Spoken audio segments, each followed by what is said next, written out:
중학생 여러분들이 어떻게 공부해야 할지 현 수능 트렌드를 바탕으로 알아보겠습니다. 고등학교 이후의 학습과 연계시키기 위함이고 특목고 목적이 아니라면 중학교 내신이 중요하지 않기 때문입니다.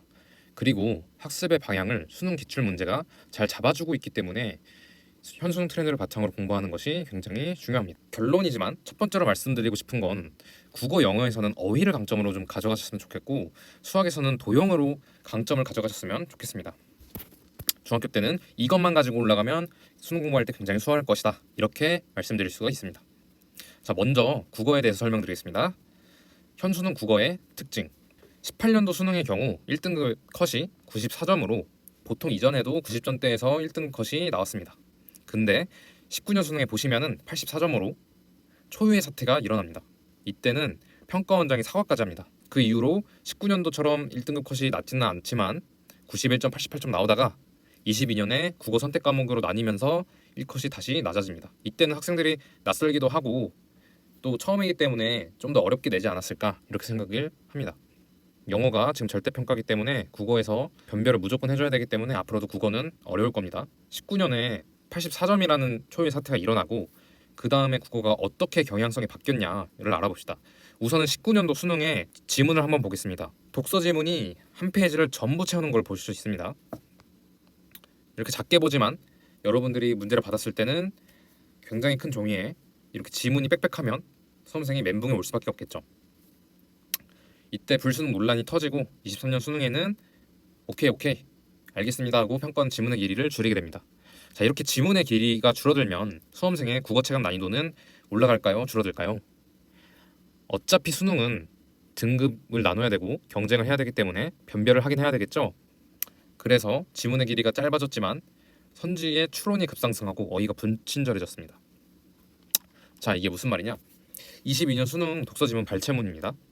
정립, 반정립, 종합, 변증법의 논리적 구조를 일컫는 말이다 하고, 변증법에 대한 설명은 여기까지가 끝입니다. 이후로 어떤 개념이 나타나고 어떤 내용이 나오는지는 수험생이 배경 지식으로 알아서 해야 됩니다. 다음을 볼까요? 기축통화는 국제거래 결제수단으로 통용되고 환율 결정의 기준이 되는 통화이다. 세 번째 줄에 한 국가의 재화와 서비스의 수출입 간 차이인 경상수지는 하면 경상수지의 설명이 끝난 겁니다. 이런 식으로 어떤 개념이 나오면 한 줄밖에 설명을 해주지는 않습니다. 예전 같은 경우에 조금 어렵다 하면은 예시도 들어주고 그럴 텐데 지문이 짧아져야 되기 때문에 설명이 불친절해질 수밖에 없습니다. 평가원은 수험생이 기출문제를 모두 숙지하고 온다는 전제를 바탕으로 문제를 내기 때문에 저희가 적어도 기출문제에 나온 개념은 배경지식으로 알아야 되겠죠. 이것이 어휘와 배경지식이 요즘 수능 국어에서 중요해지는 이유입니다. 또한 선지의 추론이 급상승했다. 이게 무슨 말이냐? 예전에는 지문이 어렵고 선지가 고르기가 상대적으로 쉬웠다면 지금은 반대가 되었다고 보시면 됩니다. 지문이 짧아져서 체감상 조금 쉬운가? 물론 어휘가 불친절해서 이해가 하나도 안 되겠지만 선지 추론도 역시 급상승했다.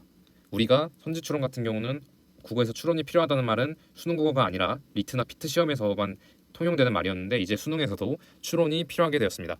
현재 수능의 트렌드가 이런데 중학국어는 어떻게 이루어지고 있냐? 그럼 중학생은 고등학교에 올라가기에 앞서서 국어를 제대로 배우고 있느냐 하면은 안타깝게도 지금 보시는 것처럼 1번 문제 훈민정음 기본 자음자에 대한 설명, 문법 문제죠. 22번도 문법 문제, 23번도 문법 문제. 문법 위주의 교육이 이루어지고 있습니다. 물론 단원에 따라서 어떤 학기에는 문학을 배우고 어떤 학기에는 독서를 배우지만 이게 독서, 문학, 문법 골고루 배우는 게 아니라 한 번에 이렇게 몰빵을 해서 배운다. 그리고 문법 위주의, 문법이 굉장히 중요한 듯이 다룬다. 중학교 1학년 때 시험을 안 보고 중학교 2학년 때 이런 선지를 만나게 될 겁니다. 시 속에 자신의 감정을 직접 드러내고 있다? 그럼 직접 드러낸 게 과연 무엇일까? 어린 시절의 자신에게 연민? 연민은 무슨 뜻이지? 화자가 느끼는 정서, 정서는 무슨 뜻이지? 엄마의 부재, 부재는 무슨 뜻이지? 이런 선지들이 모두 낯설겠죠. 이런 것들은 평가 문제집을 풀면서 어느 정도로 판단을 하는 게 좋다. 이러면 맞는 거다, 틀린 거다. 기준도 세우고 이런 용어에 익숙해져야겠죠. 고등학교 올라가서 내가 우위를 점하기 위해서 저는 독서를 미리 풀어요. 문학을 미리 풀고 있습니다. 고1 모의고사 풀고 있어요. 고2 모의고사 수능 풀고 있어요. 지금 중요하지 않습니다.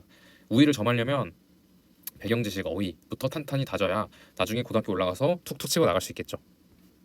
자, 영어에 대해서도 설명드리겠습니다. 중학교 영어도 중학 국어와 다르지 않게 문법 위주의 교육을 합니다. 지금 보시는 문제들 to의 용법, 그리고 10번 to를 쓸 것이냐 ing를 쓸 것이냐. to랑 ing가 굉장히 많이 나오죠. 저도 중학교 때 투 용법이 명사적 용법, 형용사적 용법, 부사적 용법. 근데 그 부사적 용법에서도 몇 번째고 뭐 이런 걸 굉장히 많이 배웠었는데 영어 포기할 뻔했습니다. 물론 단원별 출제 문항수를 보면은 커뮤니케이션 대화 형식의 문제입니다. 그래머가 문법이고 리딩이 독해 문제. 리딩이 제일 많은 것을 확인할 수가 있습니다. 그런데 우리가 난이도별 출제 문항수를 보게 되면은 이게 진할수록 난이도가 높은 건데 그래머가 난이도가 제일 높은 것을 확인할 수 있죠.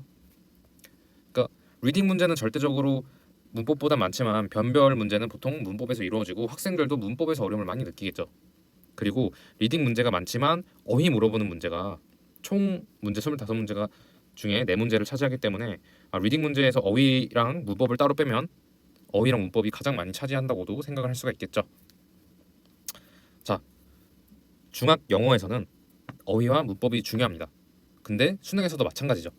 문법도 나중에 수능에서 한 문제 나오기도 하고요. 문장 구조 파악을 위해서 굉장히 중요합니다. 그런데 중학교 때 문법은 굉장히 지엽적으로 배운다. 그죠? 학습 대비 효율도 안 나오고 영어 흥미도 떨어지고 그럼 문법을 어떻게 공부하냐? 독해를 하기 위한 수단으로서의 문법을 공부하는 것이 중요합니다. 자, 마지막으로 수학에 대해서 설명을 드리겠습니다. 현 수능 수학은 공통수학 22문제, 선택 과목 8문제로 구성이 되어 있습니다. 과목 선택에 따라서 유불리함을 없애기 위해서 변별을 공통수학에서 하는 걸 확인할 수가 있고요. 그런데 공통수학의 기출문제는 이미 나올 대로 나와서 중학도형에서도 문제가 출제되기 시작합니다. 일단은 중학교 때 뭘 배우나 목차를 봅시다. 2학기 때 기본도형, 평면도형, 입체도형, 그러니까 점선면을 찍으면서 도형이란 무엇인가 배우고 중학교 2학년 때 이걸 이어가지고 이등변 삼각형, 닮음 배우고 중3 때는 피타고라스 삼각비를 배우게 되죠. 자, 그런데 현재 교육과정이 1학년 때 시험을 보지가 않죠. 대부분의 학생들이 공부를 여기서 대충 하고 2, 3학년 때 도형 어려워, 나 수학 포기할래 이렇게 나오고 학원을 다녀도 1학년 진도를 빨리 빼버리고 1학년 때 2학년, 3학년 내신 대비를 그때부터 준비를 하는 거죠. 내신 올려서 더 좋은 고등학교 보내려고. 이렇기 때문에 대부분의 학생들이 저는 도형 강해요. 이런 학생들 저 못 봤습니다. 도형에서 개박살이 나고 고등학교 올라가서도 문제가 되죠. 그래서 중학교 때는 선행하기 전에 제발 중학도형 좀 잘 배워가시라 이렇게 말씀드리고 싶고 현우진 선생님의 노베이스 교재가 중학도형을 총정리하기 때문에 이 인강을 잘 활용하셔도 좋을 것 같습니다. 이걸 같이 하시면서 내신 기간 오면은 내신 대비하시라. 그리고 저 역시도 고등학생 대상으로 강의할 때 중학도형부터 시작을 하기 때문에 중학도형 굉장히 중요하다고 말씀드리고 싶습니다. 그리고 이거 나중에 제가 또 다른 영상에서 설명을 드릴 건데 선택 과목은 미적분보다는 기백이 훨씬 유리합니다. 그렇기 때문에 중학도형 잘 배우고 가면은 기백할 때도 훨씬 수월하겠죠. 여러모로 중학도형이 굉장히 중요합니다. 자, 결론적으로 국어, 영어에서는 어휘라는 강점, 수학에서는 도형이라는 강점을 가지고 중학교를 졸업하셨으면 좋겠습니다.